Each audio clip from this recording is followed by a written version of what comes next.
Aurtengoa kulturartekoaren bueltan egiten genuen 5. jardunaldia zen. Elkarbizitzaren bueltan gogoeta egitea zeukan helburu eta apur bat ekarri duguna izan da eskolako ahotsak, irakasleen ahotsak eta baita ere ikasle eta amen ahotsak. Apur bat elkarbizitzaren inguruan eta kultura ezberdinak harremanetan jartzen direnean eskolan sortzen diren korapilo horien inguruan gogoeta elkarrekin egiteko eta bereziki baita ere ikasten ari garen hori partekatzeko. Sentsazioa izan da oso ona. Nik uste jarri ditugula mahai gainean gai asko eta ikusi dut bertan ikusten zen jendia jaso ditula iritsi zaiela. Orduan hori da garrantzitsuna holako mahai inguru bat egiten denean, gerturatzen den jendiak jasotzea esaten dezun hori. Nik uste dut oso gai interesgarriak atea diala eta gauza asko landu ditugula.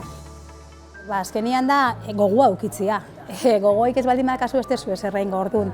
Kontzientzia bat hartu behar dezu zer realitatean bizigean eta gogoa uki behar dezu hori aldatu nahi izateko, bertan parte hartu nahi izateko. Gogoa baldin badakazu saiatuko zea, bilatuko dituzu bideak.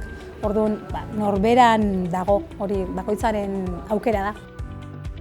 Bai, iruditzen zait ahotsa, esan berrean zer egin behar da, azken finean galdetu. Egin behar da eta ahotsa eta espazioak eman bertze dizkie bizipen horiek diskriminaziotik bizi dituztenei eta nik uste azken finean gure eskolan lortzen dugu denak bertakoak izatea, denak hori artekoak izatea, pertenentzia hori. Danok artean nahi dugu lortuko dugu, ze azkenean jendea da mugitzen duena hori. Danok nahi dugu rasismoarekin bukatuko dugu.